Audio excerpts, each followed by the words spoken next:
నమస్తే, welcome to prime 9 news. Straight question.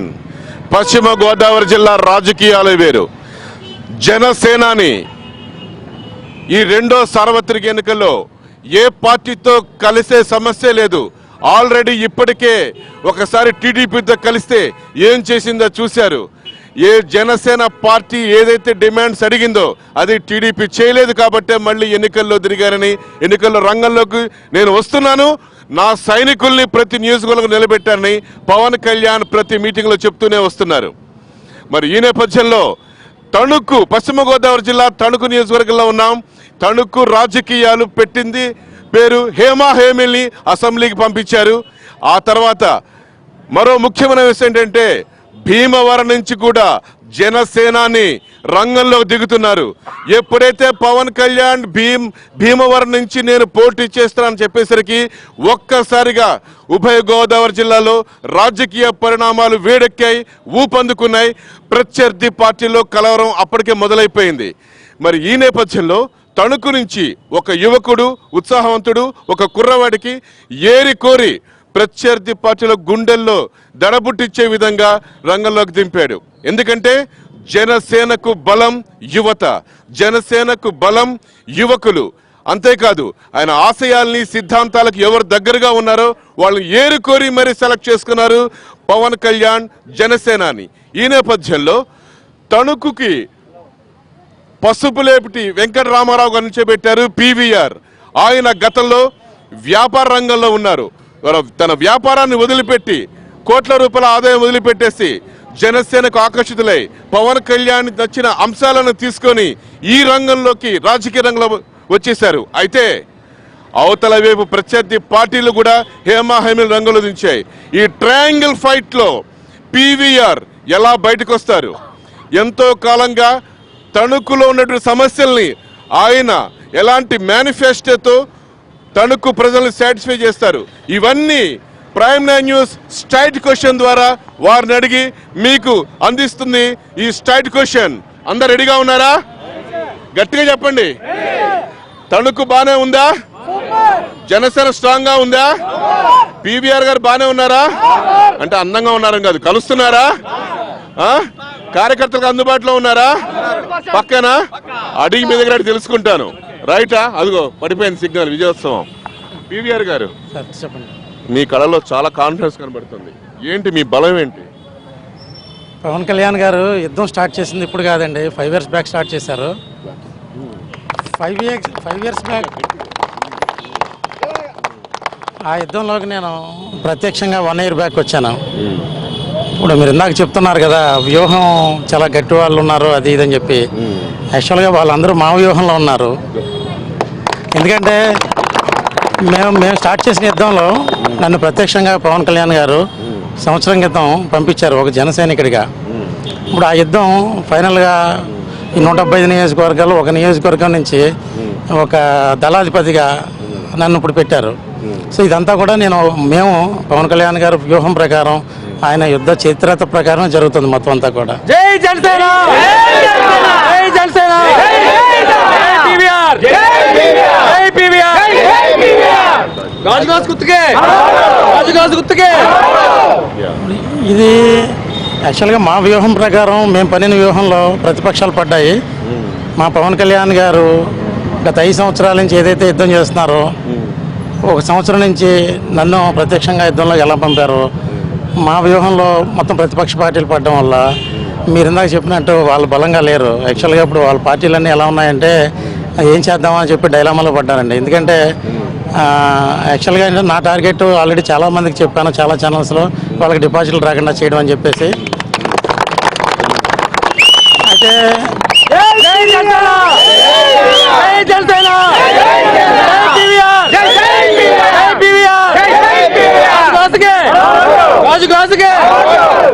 అదే అధికార పక్షానికి ఎలాగా డిపాజిట్లు రావు. ఎందుకంటే అధికార పక్షం వాళ్ళు రియల్గా చెప్తున్నామండి, వాళ్ళు తిరగలేకపోతున్నారు మార్కెట్లో. అంటే కనీసం ఓటు అడగడానికి కూడా వాళ్ళు అడిగే పరిస్థితి ఏం కనపట్లేదు. ఎక్కడికి వెళ్తే అక్కడ నిరసనలు. వాళ్ళకి క్లియర్గా అర్థమైపోతుంది. యాక్చువల్గా ఏంటంటే తెల్ల జెండాలు లేవు వాళ్ళ దగ్గర, ఇప్పటికి ఊపేయాలండి. అంటే ఎందుకు చెప్తున్నానంటే ఇదేదో నేను ఓవర్ కాన్ఫిడెన్స్ అని కాదు. యాక్చువల్గా మా యొక్క యుద్ధ చరిత్రత అలా ఉంది, మేము యుద్ధం చేసే తీరు అలా ఉంది. మా యుద్ధంలో మేము అవతల పార్టీలకి డిపాజిట్లు లేకుండా చేయగలడానికి చాలా గట్టి నమ్మకంతో ఉన్నానండి. నేను చేస్తాం కూడా అలాగే. ఇంతకుముందు పవన్ కళ్యాణ్ గారు 2014 ఎన్నికల్లో టీడీపీతో కలిసి వెళ్ళారు. మీరు సపోర్ట్ చేశారు కాబట్టి ప్రస్తుతం బీజేపీ సపోర్టు, మోడీ ఫ్యాక్టర్ తోటి ఇక్కడ ఉన్నటువంటి అభ్యర్థి తెలుగుదేశం పార్టీ గెలిచింది. మరి ఇప్పుడు మీరు బయటకు వచ్చేసారు, అయినా పవన్ కళ్యాణ్ ఫ్యాక్టర్ ఏం లేదు అని వాళ్ళు ప్రచారం చేసుకుంటున్నారు. మేమే చేసాం, మా అభివృద్ధి మేము జనాల్లోకి మేము వెళ్ళాం కాబట్టి మమ్మల్ని మళ్ళీ గెలిపిస్తారని చెప్తున్నారు. మీరేమంటారు దానికి? ఒక చిన్న విషయం చెప్పాలండి. గోదావరి జిల్లాలో బీజేపీ ఫ్యాక్టర్ అనేది ఎప్పుడూ లేదు, అప్పుడు లేదు. బీజేపీ ఫ్యాక్టర్ లేదు. ఫస్ట్ అతనికి ఈరోజు తణుకు నియోజకవర్గంలో ప్రజెంట్ ఎమ్మెల్యే గారికి వచ్చిన మెజారిటీ ఏదైతే ఉందో దాంట్లో బీజేపీ మోడీ ఫ్యాక్టర్ లేవండి. పర్టికులర్గా గోదావరి జిల్లాలో అంత ఎఫెక్ట్ లేదు వాళ్ళది. మొత్తం గోదావరి జిల్లాల్లో 2014 ఎలక్షన్లో పశ్చిమ గోదావరి జిల్లాలో 15 సీట్లకి 15 సీట్లు తెలుగుదేశం తీసుకుంది అంటే కారణం ఒక్క పవన్ కళ్యాణ్. ఒక్క పవన్ కళ్యాణ్ ఇప్పుడు వామపక్షాలతోటి బహుజన సమాజ్ పార్టీతో కలిసి వెళ్ళడం అనేది ఇప్పుడు ఆ 15 సీట్లు కూడా మళ్ళీ పవన్ కళ్యాణ్కి వస్తాయి. ఆ సంగతి టీడీపీ వాళ్ళందరికీ తెలుసు. జై జనసేన, జై జనసేన, జై పీవీఆర్, జై పీవీఆర్, అంటే టీడీపీ ఫ్యాక్టర్ ఎప్పుడూ లేదు.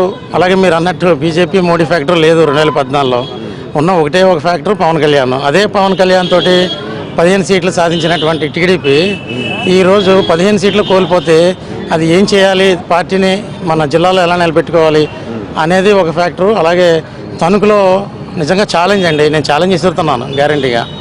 సమస్యల మీద కానీ, అభివృద్ధి మీద కానీ, సంక్షేమ పథకాల మీద కానీ, దేని మీదైనా సరే నేను ఓపెన్ డిబేట్కి సిద్ధంగా ఉన్నాను. ఎందుకంటే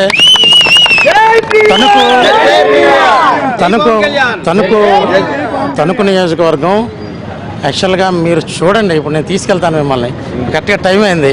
మీరు కాసేపు ఇక్కడ ఉంటే కనుక మొత్తం ఇవన్నీ మూసేసుకోవాలి, ఎందుకంటే అన్ని దోమలు కొడతాయి మిమ్మల్ని. మీరు అలా ఎటువైపుకి వెళ్ళినా సరే రకరకాల స్మెల్స్ వస్తాయి.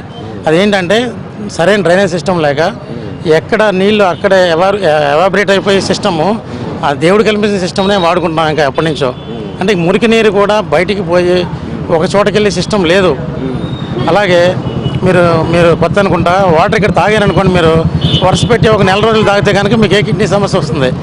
డాక్టర్ దగ్గరికి వెళ్తే రాళ్ళు వచ్చాయంటారు. ఎందుకంటే 12 కిలోమీటర్ల దూరంలో గోదావరిని పెట్టుకుని ఈరోజు తణుకు నియోజకవర్గం మొత్తం గ్రౌండ్ వాటర్ తాగుతుంది. గ్రౌండ్ వాటర్ తాగడం వల్ల ఆ గ్రౌండ్ వాటర్లో అందులో తణుకు పారిశ్రామికంగా అభివృద్ధి చెందిన ప్రాంతం అని అనుకోవడం వల్ల ఏమవుతుంది, గ్రౌండ్ వాటర్ పొల్యూట్ అయిపోతుంది. ఆ వాటర్ తాగడం వల్ల వచ్చి బాధలతోటి చాలామంది బాధపడుతున్నారు. సరే ఓకే, బాధలు వచ్చినాయి, హాస్పిటల్ సౌకర్యాలు ఎక్కడున్నాయి? జనసేన వచ్చిన తర్వాత ఒక పోరాటం కాదు, గ్రౌండ్ వాటర్ మీద పోరాటం చేస్తుంది. నాకు రక్షిత మంచినీటి పథకం కల్పించండి అంటే సురక్షిత వాటర్ని ప్రజలందరికీ ఫస్ట్ ప్రైమరీ తెలుగుదేశంలో మేము ఏదో పసుపు కుంకం ఇచ్చాము, లేకపోతే ఇంకోటి ఇచ్చామని చెప్పేసి జనాల్ని సోమరపోతులు చేసి ఆ పథకాలే కాదు. ఏమడుగుతున్నారు తణుకు నియోజకవర్గ ప్రజలు? నాకు తాగడానికి మంచినీళ్ళు సురక్షిత వాటర్ అడుగుతున్నారు. అది కల్పించండి. అది కల్పించలేకపోయారు. ఓకే, మా టార్గెట్ అదే. ఫస్ట్ మంచినీటి సౌకర్యం కల్పిస్తాం ఖచ్చితంగా. అది గోదావరి వాటరు ఇక్కడ తీసుకొచ్చి ఆల్రెడీ వాళ్ళు ఏదో ప్రాజెక్ట్ అని చెప్పేసి లాస్ట్ మినిస్టర్ శంకుస్థాపనలో మీకు తెలియదు ఏముంది, మామూలుగా కేంద్ర ప్రభుత్వ పథకాలన్నీ నా పథకాలే అని చెప్పేసి శంకుస్థాపన చేస్తారు. ఎలాగా రావు, అవి ఎలాగా జరగదు. అటువంటి శంకుస్థాపన ఏదో మొన్న జరిగింది, ఏదో గోదావరి వాటర్ తణుకు టౌన్కి మాత్రం ఇవ్వడానికి ఎలక్షన్ ముందు. యాక్చువల్గా ఏంటంటే అంతకుముందు జరుగుంటే కనుక మీకు ఇంకొక విషయం బాగా క్లారిటీగా చెప్పాల్సింది ఏంటంటే, ఏదైనా ఒక అభివృద్ధి చెందింది, ఒక ఫండ్ వచ్చింది అంటే కనుక తణుకు అధికార పక్ష నాయకులకి, ఎమ్మెల్యే గారికి, వీళ్ళందరికీ చాలా ఆనందం అండి. ఎందుకంటే ఇక్కడ మాకు పర్సంటేజ్ సిస్టమ్ ఉండదు, డైరెక్ట్ అటాక్. అంటే వాళ్ళే తీసుకుంటారు ప్రాజెక్టు. అంటే లైక్ ఇదంతా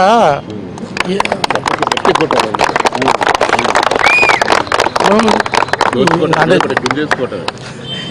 జనసేన ఎందుకు అలా చెప్తుంది అంటే, నేను ఎందుకు అలా చెప్తున్నానంటే నేను పరిశీలించిన తర్వాత నాకు తెలియదండి, నేను కొత్తే. అయితే కొత్త అంటే 1 ఇయర్ అయిందండి. 1 ఇయర్ అంటే ఏదో ఒక డిప్లొమా వస్తుంది కదా, నాకు ఇక్కడ డిప్లొమా వచ్చినట్టు అనమాట. అంటే 1 ఇయర్లో నేను గమనించింది ఏంటంటే వీళ్ళు ఏ ప్రాజెక్ట్ చేసినా సరే ప్రాజెక్టు రూపాయి అయితే కనుక అందులో 60 పైసలు 70 పైసలు అవినీతి, కేవలం 30 పైసలు మాత్రం ప్రాజెక్ట్ మీద పెడతారు. సో రూపాయి పెట్టవలసిన చోట 30 పైసలు పెడితే కనుక ఉన్న రోడ్డు 10 రోజులు వస్తుంది. సేమ్ అదే పరిస్థితుల్లో ఉంది. అంటే ఇక్కడ జరిగినంత అవినీతి నాకు తెలిసి తణుకు నియోజకవర్గంలో జరిగినంత అవినీతి రాష్ట్రంలో ఎక్కడ జరిగి ఉండదేమో, లేదా ఏ నియోజకవర్గం ఆ నియోజకవర్గం అలాగే ఉంటుందేమో తెలియదు. రూపాయల 70 పైసలు అవినీతి అండి. మేము దాన్ని ప్రశ్నించడానికి గత 1 ఇయర్ నుంచి నేను ఫస్ట్ 6 months అధ్యయనం చేసి నెక్స్ట్ 6 months ప్రశ్నించడం స్టార్ట్ చేసాం. మేము ఎప్పుడైతే ప్రశ్నించడం స్టార్ట్ చేశారో అప్పుడు ఒక రకంగా ఆగింది. ఎందుకంటే ప్రజలకు తెలిసిపోతుంది కదా జనసేన ఎలా ఉందంటే ఏం లేదు. ఒక మాట ఒక జన సైనికుడిగా ఇది వేసుకుని నువ్వు అవినీతి చేస్తున్నావు అంటే కనుక మొత్తం తణుకు నియోజకవర్గం చూస్తుందేమో అవినీతి చేశాడని చెప్పేసి. జై జనసేన, జై జనసేన, జై పీవీఆర్, జై పీవీఆర్, రాజుగాసుకే. అంటే ఇంత అవినీతిపూరితమైనటువంటి వ్యవస్థ నుంచి కాపాడాలి. ఫస్ట్ రాష్ట్రం మొత్తం మీద అలాగే ఉంది. సో అటువంటి ఫస్ట్ది మీకు చెప్పింది ఏంటంటే డ్రైనేజ్ సిస్టము, వాటర్ సిస్టము చెప్పాను. అదొకటే కాదండి, అసలు మీకు ఒక సిస్టమ్ ఏదైనా ఒక సిస్టమ్ తీసుకుని మీరు ఇక్కడి నుంచి చూస్తూ ఏమంటే ఈ వ్యవస్థ ఎలా ఉందని చెప్పేసి మీ మైక్ పట్టుకుని ఎవరన్నా అడగండి చెప్తారు. ఎంత దారుణమైన పరిస్థితుల్లో ఉంది అంటే కనుక తణుకులో పర్టికులర్గా అధికార పార్టీ ఎలాగ డిపాజిట్లు రావు, సరే అది పక్కన పెట్టేసేయండి. ఇంకపోతే ప్రతిపక్ష పార్టీ అది అసలు యాక్చువల్గా మనం ఎంత తక్కువ మాట్లాడుకుంటే అంత మంచిది. ఎందుకంటే ప్రశాంతంగా ఉంటుంది తణుకు అనేది గోదావరి జిల్లాలో ప్రశాంతంగా ఉండే ఏరియా. ఆ ప్రశాంతంగా ఉండే ఏరియాని మళ్ళీ ఈరోజు ఆ ప్రతిపక్ష పార్టీకి, ఆ వైఎస్ఆర్సీపీ పార్టీకి కనుక అధికారం కట్టబెడితే మళ్ళీ మన ఊరు నుంచి తణుకు టౌన్కి వచ్చి మన ఇంటికి వెళ్ళాలా వద్దా అని చెప్పేసి 4 సార్లు ఫోన్ చేసి బాగానే ఉన్నానని చెప్పుకోవాలి. అంటే ఆ పరిస్థితుల్లో తీసుకొచ్చేస్తారు తణుకు. అంటే ఏంటంటే ఎక్కడో రాయలసీమ ఫ్యాక్షనిస్టులు ఇక్కడికి వస్తారు. ఎక్కడో జరగాల్సింది ఇక్కడ లాడ్జీలోకి వచ్చి సెటిల్మెంట్లు జరుగుతాయి. ఈ వ్యవస్థ, ఈ పరిస్థితి రాకూడదు. అటువంటి వ్యవస్థ కనుక గోదావరి జిల్లాలకు వస్తే, ఆల్రెడీ గోదావరి జిల్లాలు రకరకాల సమస్యలతో బాధపడుతున్నారు ప్రజలందరూ. మరి కొత్త సమస్య అంటే ప్రతిపక్ష పార్టీని తీసుకొచ్చి మన నెత్తి మీద పెడితే ఈరోజు ప్రజలు కూడా ఆలోచించాలి. ప్రతిపక్ష పార్టీని తీసుకొచ్చి నెత్తి మీద పెడితే ఖచ్చితంగా రోజుకి ఇంటిలోంచి బయటకు వచ్చిన తర్వాత ఇంటికి వెళ్ళే లోపు 5-6 సార్లు ఫోన్లు చేసుకుని ఫ్యామిలీతో మాట్లాడవలసిన పరిస్థితి కనిపిస్తుంది. కానీ జగన్ గారు చెప్తూ వస్తున్నారు, నేను వింటున్నాను, నేను ఉన్నాను అని చెప్పుకుంటూ వెళ్తున్నారు. అక్కడేమో చంద్రబాబు నాయుడు గారేమో మీ భవిష్యత్తు నా చేతిలో అని చెప్పుకుంటూ వస్తున్నారు. ఎవరి భవిష్యత్తు ఎవరి చేతిలో ఉంటుంది, ఎవరు వింటున్నారు. మరి జనసేనాని ఏం చేయబోతున్నారు? జగన్ గారు ఏమింటున్నారంటే సీఎం కుర్చీ ఎలా తయారు చేయాలి, దాన్ని ఏ వుడ్ వాడాలి, దానికి బంగారు తొడుగా లేకపోతే వెండి తొడుగా, ఆ సీఎం కుర్చీ గురించి చెప్పే మాటలన్నీ వింటున్నారండి. అది తప్పితే కనుక ఏది అనలేదు ఆయన. మొదటి నుంచి కూడా సీఎం కుర్చీ, యాత్ర, ఆ 2. సో అది ఆల్రెడీ ఫెయిల్యూర్ స్టోరీ. యాత్ర అనేది ఫెయిల్యూర్ అయిపోయింది రాష్ట్రం మొత్తం మీద. ఓకే, అది పక్కన పెడితే కనుక ఇంకా సీఎం కుర్చీ గురించి మీకు తెలుసు కాబట్టి అది పక్కన పెడితే ఇంకోటి ఏంటి అడిగారు మీరు? అవునండి, నిజంగా ఒక వ్యక్తి అతను ఒక వ్యక్తికి ఒక తెలివితేటలు ఒక స్థాయి ఉంటాయండి. అంటే ఇప్పుడు ఈరోజు నేను ఒక చదువుకున్నాను, నేను ఒక స్థాయిలో ఉండాలి, నా స్థాయిని పెంచుకోవడానికి నేను 1 సంవత్సరం నుంచి కృషి చేస్తున్నాను అనుకోండి. అటువంటి స్థాయి లేని వ్యక్తుల్ని ఒక వార్డులో కానీ, ఒక పంచాయతీలో కానీ, ఒక గెలవలేని ఒక వ్యక్తిని అదేదో అంటారు కదా, మరి నేను ఆ మాట అనకూడదు, అతను తీసుకెళ్ళి పంచాయతీరాజ్ శాఖ మంత్రి చేసి ఎవరి భవిష్యత్తుకి, అంటే ఎవరి భవిష్యత్తుకి ఆయన పాటలు వేస్తున్నారు? అంటే రాష్ట్ర భవిష్యత్తుగా జాబులు ఎవరికి ఇచ్చారు ఆయన? అంటే వాళ్ళ అబ్బాయి గారికి ఇచ్చారు కాబట్టి ఆయన భవిష్యత్తుకి పాటలు వేస్తున్నారా? అంటే ఒక రంగం ఎలా ఉందంటే ఇది కుర్చీలాట అయిపోయింది. ఆయనేమో బంగారు తొడితో కుర్చీ చేయించుకుంటే ఆ కుర్చీ లాగేసి వాళ్ళ అబ్బాయిని కూర్చోబెడదామని ఈయన చూస్తున్నారు. ఇప్పుడు ఆ వ్యవస్థ, ఆ పరిస్థితి మారాలని పవన్ కళ్యాణ్ గారు వచ్చారు. పవన్ కళ్యాణ్ గారు ఆ పరిస్థితిని మారుస్తారు. మేమందరం ఒక క్రమశిక్షణ గల జన సైనికులుగా, లేదా ఇప్పుడు దళాధిపతులుగా మమ్మల్ని నియమించారు కాబట్టి మా 175 మంది మేము, అంటే మా వామపక్షాలు బీఎస్పీతో కలిసి మా దళాధిపతులుగా మేము పవన్ కళ్యాణ్ గారిని సీఎం చేస్తాం. అంటే బడుగు బలహీన వర్గాలకి ఏదైతే ప్రజెంట్ రిక్వైర్మెంట్ ఉందో, అలాగే మధ్యతరగతికి సామాన్యులకి ఏదైతే రిక్వైర్మెంట్ ఉందో ఆ రిక్వైర్మెంట్ని మేము సాటిస్ఫై చేస్తాం. జై జనసేన జై జనసేన జై పీవీఆర్ జై పీవీఆర్ రాజుగాసుకే రాజుగాసుకే. మీరు ఇప్పుడు అన్నారు వామపక్షాలు బీఎస్పీతో కలిసి మాయావతి పార్టీతో కలిసి పడియారు. ఆ వ్యూహం పవన్ కళ్యాణ్ వేసిన స్కెచ్ అనేది కరెక్ట్గా వర్కౌట్ అవుతుందని మీరు అనుకుంటున్నారా?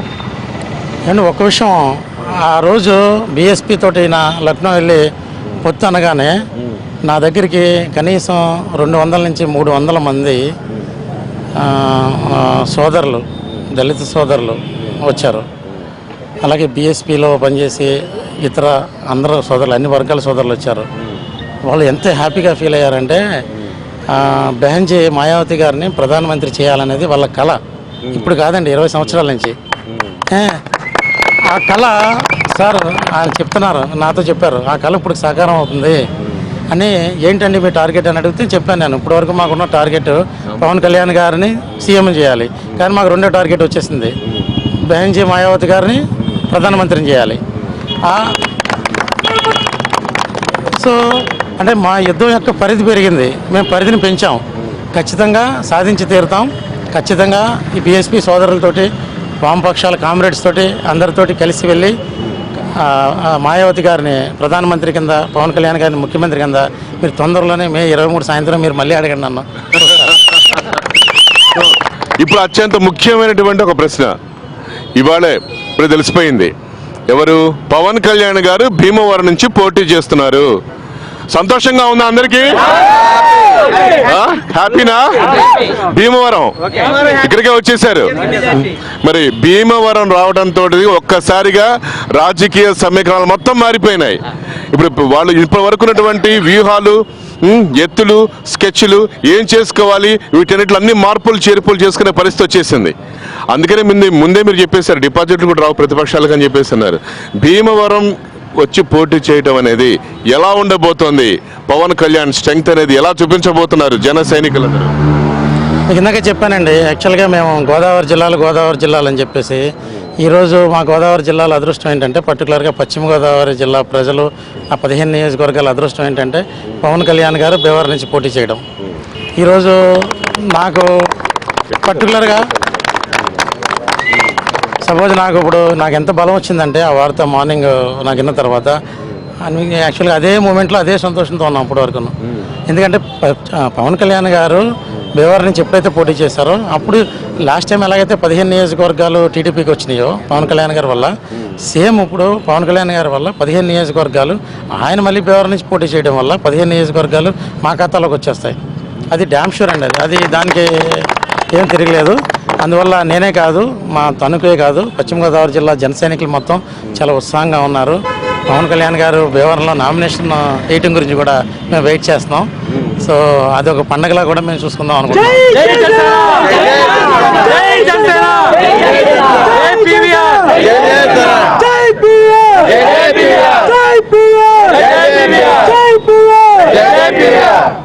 ప్రధానంగా చూసుకుంటే తణుకుకు సంబంధించి పీవీఆర్ కేసులు ఏ అనుభవం ఉంది? రాజకీయ అనుభవం లేదు. మరి రాజకీయ అనుభవం లేని వ్యక్తి రాజకీయాల్లోకి వచ్చి తణుకులో ఎలా నిలబడతారు? రేపు ఏదైనా నిజంగా ఏమైనా జరిగితే ప్రజలకు అండగా ఉంటారా? ఏదైనా ఉంటే మేమే చేస్తాం. 40 years industry of Chandrababu Naidu, ఇంకా son of YS Rajasekhara Reddy, Jagan, నేనే అని చెప్పని వైసీపీ, టీడీపీ వాళ్ళు చాలా బలంగా ప్రచారం చేసుకుంటూ గడపడు తిరుగుతున్నారు. దీనికి ఎంత గట్టిగా మీరు కౌంటర్ ఇస్తున్నారు?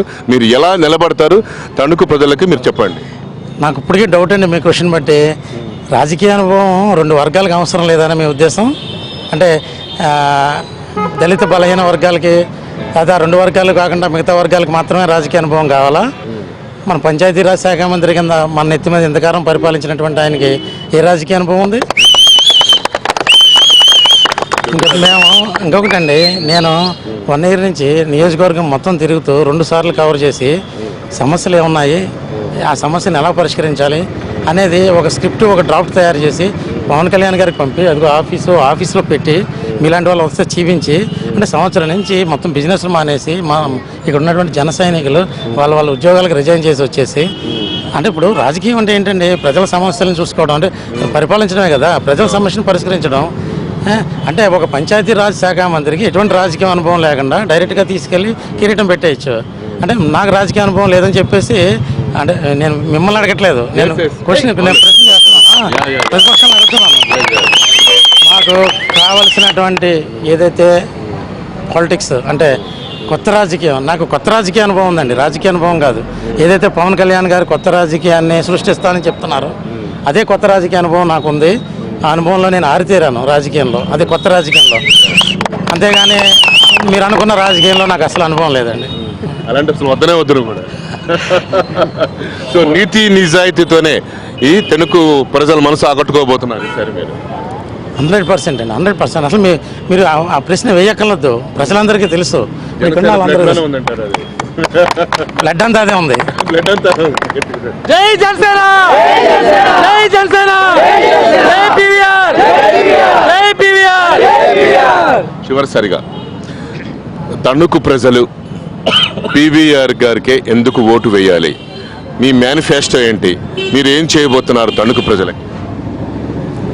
పవన్ కళ్యాణ్ గారు లాస్ట్ ఇయర్ చెప్పినప్పుడు కూడా, అంటే మాకు ఇప్పుడు టైం లేదు, హఠాత్తుగా ముందుకు వచ్చేసినాయండి ఎలక్షన్స్. అయినా కూడా యుద్ధానికి వెళ్ళినప్పుడు సైనికులు భయపడరు, కానీ మేము ముందు నుంచి ప్రిపరేషన్లో ఉన్నాం కాబట్టి మాకు ఆల్రెడీ నేను నియోజకవర్గం 2 సార్లు తిరగడం జరిగింది. అలాగే సమస్యలన్నింటినీ కూడా నా బ్రెయిన్లో ఉన్నాయి, ఇక్కడ చాలామంది జన సైనికుల బ్రెయిన్లో ఉన్నాయి. అంటే మీకు ఆఫీసులో అని చెప్పాం కదండి, ఆఫీసులో కాదు, బ్రెయిన్లో కూడా ఉన్నాయి. సో నేను ఎప్పుడు కూడా పీవీఆర్కి ఓటేయమని చెప్పట్లేదు, జనసేనకు మాత్రమే ఓటేయండి. ఎందుకంటే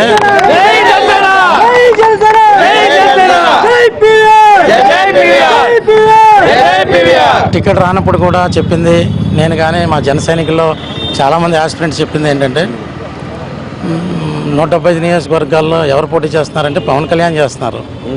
అంటే పవన్ కళ్యాణ్ ఒకటికి పదే చెప్తున్నారు, నన్ను చూసి చేయండి, అభ్యర్థిని కాదు, అభ్యర్థిని నేను తయారు చేసుకున్నాను, నన్ను చూసేయండి అని చెప్పేసి.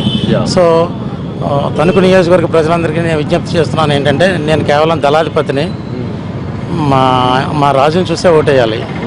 రాజు మొత్తం అందరికీ రాజు. ఆయన ఒక మాట అన్నారంటే ఖచ్చితంగా పాటించి తీరుతారు. మేనిఫెస్టోలోని అంశాలు ఏవైతే ఉన్నాయో చాలా వండర్ఫుల్ అంశాలు. ఆయన ఒక్క రోజులో ఒక్క రాత్రిలో డిసైడ్ చేసిన అంశాలు కాదు. నాలాంటి వాళ్ళ దగ్గర నుంచి రిపోర్ట్లు తీసుకుని అంటే అన్ని రకాల రిపోర్ట్లు అనమాట. మీరు రైతులు ఏమనుకుంటున్నారు, లేకపోతే మహిళలు, లేకపోతే డ్వాక్రా మహిళలు ఏమనుకుంటున్నారు, లేకపోతే అన్నీ కూడా అడుగుతారు. ఆయన అడిగి ఆ రిపోర్ట్ తీసుకుంటారు. ఆ రిపోర్ట్ తీసుకుని ఆ రిపోర్ట్ని బట్టి తయారు చేసినటువంటి మేనిఫెస్టో మాది. ప్లస్ ప్రజల్ని సోమరిపోతులు చేయకుండా, ప్రజల్ని సోమరిపోతులు అవనివ్వకుండా చేయగలిగే మేనిఫెస్టో, చాలా మంచి మేనిఫెస్టో. దాని గురించి మాట్లాడటం మొదలెడితే మీరు ఇంకొక అరగంట ఉండాలి ఇక్కడ. అందుకని చెప్పేసి అంత మంచి మేనిఫెస్టో తోటి ఉన్నప్పుడు ప్రజలకు తెలుసు పవన్ కళ్యాణ్ గారికి జనసేన పార్టీకి ఓటేయాలని. సో అందుకని చెప్పి ఖచ్చితంగా ప్రజలందరూ కూడా జనసేన పార్టీకి ఓట్ చేస్తారు. రైట్. కనీసం ఒక 20 నిమిషాల సేపు సుదీర్ఘమైన ఇంటర్వ్యూలో మీరు చాలా డిప్లొమాటిక్గా, ఎక్కడ చాలా వండర్ఫుల్గా మీరు సమాధానం ఇచ్చారు. అయితే ఈసారి నా ప్రశ్నకు మాత్రం మీరు ఖచ్చితంగా సమాధానం చెప్పి తీరాల్సిందే. మీ ఇంటర్వ్యూలో మీ ఎంత పరిణతి సాధించారని తెలిసిపోయింది. Correct, that's good. అయితే అడగమంటారా వద్దా? గట్టిగా రండి ఒకసారి, చప్పట్లు కొడుతూ చెప్పండి. చెప్తారు కదా. ఈ ఎన్నికల కౌంటింగ్ రోజు రిజల్ట్ వచ్చిన తర్వాత జనసేన కింగ్ కాబోతుందా, కింగ్ మేకర్ కాబోతుందా? కింగ్ మేకర్ అంటే ఏంటండి? వెనకం చక్రం చెప్తావా? మేము చెప్పాం, బ్లడ్ అంతా మీరు ఇందాక అన్నారు కదా, మాకు చక్రాలు వెనకాల నుంచి తిప్పడాలు, కింగ్ మేకర్లో ఏం తెలియవు. మేము ఎప్పుడు కింగే. కింగ్ ఈజ్ ఆల్వేస్ కింగ్ అండి. మీరు హాస్యాస్పదం అనుకుంటారు, ఏంటి రామారావు చదువుకున్నాడు, లేకపోతే దేశాలు తిరిగాడు, లేకపోతే ఇంత ఇంటలెక్చువల్గా మాట్లాడుతున్నాడు, లేదా ఇంకోటి అని చెప్పేసి ఒక 20 సీట్లు వస్తాయి, 30 సీట్లు వస్తాయి కదా జనసేనకి, కింగ్ మేకర్ అవుద్ది కదా అని చెప్పేసి మీరు నిజంగా అనుకుంటున్నారు. కానీ వాస్తవ పరిస్థితి అలా లేదు. ఖచ్చితంగా పూర్తి మెజారిటీ తోటి జనసేన అధికారంలోకి వచ్చే పరిస్థితి ఉంది. కాబట్టి ఇది మీరు చెప్పిన పరిస్థితి 3 నెలల కిందట, 4 నెలల కిందట ప్రతిపక్షాలు బాగా అల్లరి చేసి మీ గురించి కామెంటు, మీడియాని అంతా చేతుల్లో పెట్టుకుని చేసినటువంటి ఈ ప్రచారం తప్పితే 20 సీట్లు 25 సీట్లు కింగ్ మేకర్ అవుతారు, కర్ణాటకలా చేస్తారు, 6 నెలలు ముఖ్యమంత్రి కింద ఉంటారు, అది ఏమీ లేదు. మేము చాలా స్పష్టమైన మెజారిటీ తోటి చాలా స్పష్టంగా మే 23వ తారీఖు సాయంత్రం మీరు మళ్ళీ రండి, పవన్ కళ్యాణ్ గారు స్పష్టంగా ముఖ్యమంత్రి అవుతారు. జై జనసేన జై జనసేన. మారిపోయిందండి పరిస్థితి. అసలు మొత్తం మీరు చూడండి, ఏదో తుఫానికి ముందర మారుతుంది అంటారు, అలా మారిపోయింది. ఏం లేదు. ఇప్పుడు జనసేన సెకండ్ పొజిషన్ ఎవరు, థర్డ్ పొజిషన్ ఎవరు అనేది వాళ్ళ పరిస్థితి అలాగే ఉంది. మీరు నన్ను ఒకనే కాదు, మరి వీళ్ళందరూ ఉన్నారు కదా, వాళ్ళని కానీ లేదా వేరే నియోజకవర్గంలో వాళ్ళని అడగండి. మార్నింగ్ కలిసి వచ్చాను. లాస్ట్ అండ్ ఫైనల్ క్వశ్చన్, ఎంత మెజార్టీ ఇవ్వబోతున్నారు గెలిచి మీరు పవన్ కళ్యాణ్ గారికి? అంటే నా ఉద్దేశం 40,000 అని అనుకుంటున్నాను. అంటే డైరెక్ట్గా చెప్పకూడదు, కాకపోతే ఏంటంటే కాన్ఫిడెన్స్ లెవెల్. మీరే మళ్ళీ ఏమంటారంటే ఏంటి అంత కాన్ఫిడెంట్గా ఉన్నారని అంటారు. కావాల్సింది కాన్ఫిడెన్స్. యాక్చువల్గా బిఎస్పీ ఏమో ఓన్లీ జనసేనతో వెళ్తే 15,000 వరకు 20,000 వరకు అనుకున్నాము. అంటే ఇప్పుడు ఇప్పుడే మీటింగ్ అయిందండి వామపక్షాలతోటి, వాళ్ళు మా మీద ఉత్సాహంగా ఉన్నారు. అలాగే బీఎస్పీ వాళ్ళు కూడా వచ్చారు. ఇప్పుడైతే బీఎస్పీ వామపక్షాలు కలిసిన తర్వాత మా మెజారిటీ 40,000 వరకు వెళ్ళే అవకాశం ఉందండి. ఎందుకంటే ఇదివరకు 30 లాస్ట్ ఎలక్షన్లో తెలుగుదేశానికి అంటే మా పవన్ కళ్యాణ్ గారి వల్ల 30,000 పైచీలకు మెజారిటీ వచ్చింది. ఆ మెజారిటీ ఇప్పుడు జనసేన దాడుతుందండి. Okay, thank you PR garu. So అనుకున్నాను పివిఆర్ గారు, ఆయన మాటల్లో కూడా ఆత్మవిశ్వాసం తొణికిసలాడుతుంది. అంతేకాదు, ఎప్పుడైతే మళ్ళీ భీమవరం నుంచి పవన్ కళ్యాణ్ బరిలోకి దిగుతున్న మనుక్షణం ఉభయ గోదావరి జిల్లాలతో పాటు ఉత్తరాంధ్రలో కూడా మొత్తం ఈక్వేషన్స్ మొత్తం మారిపోబోతున్నాయి. మరి పోలింగ్ నాటికి ఓటరు ఎవరికి పట్టం కడతాడో చూడాలంటే మాత్రం కొద్ది రోజులు మాత్రం మనం వేచి చూడాల్సిందే. వీడియో జర్నలిస్ట్ వెంకట్తో యశోనాథ్ ఫ్రమ్ తణుకు. చూస్తున్నానండి ప్రైమ్ 9 న్యూస్. నిజం ఇదే మాయిజం. Thank you very much. Thank you.